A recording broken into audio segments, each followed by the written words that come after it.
بسم اللہ الرحمن الرحیم۔ السلام علیکم ورحمۃ اللہ وبرکاتہ۔ ناظرین، آج کی ویڈیو میں ہم بات کریں گے کہ حضرت آدم علیہ السلام کی تجہیزی اور تکفین کے بیان میں۔ ناظرین، جب حضرت آدم علیہ السلام کا انتقال ہوا تو حضرت آدم علیہ السلام کو غسل کس نے دیا اور حضرت آدم علیہ السلام کے لیے قبر کشائی کس نے کی؟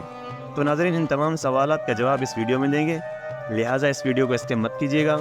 اور اگر آپ ہمارے چینل نوادر الاسلام پر بالکل نئے ہیں تو سب سے پہلے ہمارے چینل نوادر الاسلام کو لازمی سبسکرائب کریں۔ ابن اسحاق سے مروی ہے کہ جب آدم علیہ السلام وصیت نامہ لکھ کر فارغ ہوئے تو ان کا انتقال ہو گیا۔ اللہ تعالیٰ ان پر اپنی رحمت نازل فرمائے۔ ان کی وفات پر ملائکہ جمع ہوئے اور ان کی قبر بنائی، اس لیے کہ وہ صفت الرحمن یعنی رحمان کے منتخب کردہ بندے تھے۔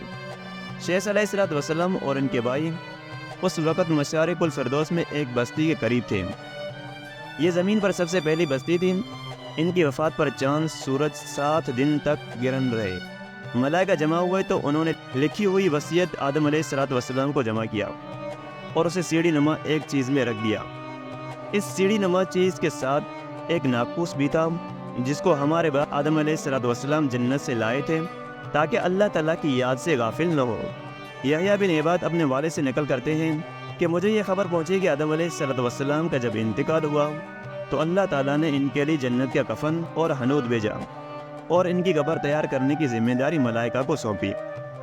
چنانچہ انہوں نے انہیں سپرد خاک کیا یہاں تک کہ وہ نظروں سے اوجھل ہو گئے۔ جب آدم علیہ السلام کی وفات ہوئی تو ملائکہ نے انہیں تاکہ عدد کے مطابق پانی سے غسل دیا اور انہیں لحد میں رکھا اور فرمایا کہ یہی طریقہ اولاد آدم علیہ السلام میں جاری ہوگا۔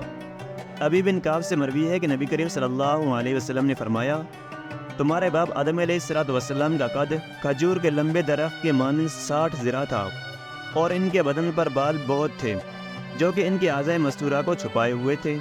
جب ان سے خطا سرزد ہوئی تو ان کے اعضائے مخصوصہ ظاہر ہو گئے۔ آدم علیہ السلام اس مقام سے بھاگے اور ایک درخت کی پناہ لے لی۔ ان کے رب نے ان کو ندا دی، اے آدم، کیا مجھ سے بھاگتے ہو؟ عرض کیا، اے میرے رب، واللہ ایسا نہیں، بلکہ میں اپنی خطا کی وجہ سے آپ سے حیا کرتا ہوں۔ بس اللہ تعالیٰ نے انہیں زمین کی طرف اتارا۔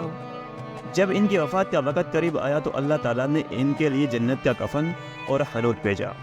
حضرت حوا علیہ السلام نے جب ملائکہ کو دیکھا تو آدم علیہ السلام کی طرف چلیں تاکہ ان سے پہلے ان کے قریب پہنچ جائیں، لیکن آدم علیہ السلام نے حوا کو دیکھ کر فرمایا کہ میرے اور میرے رب کی قاصدوں کے درمیان تخیر اللہ پیدا نہ کرو۔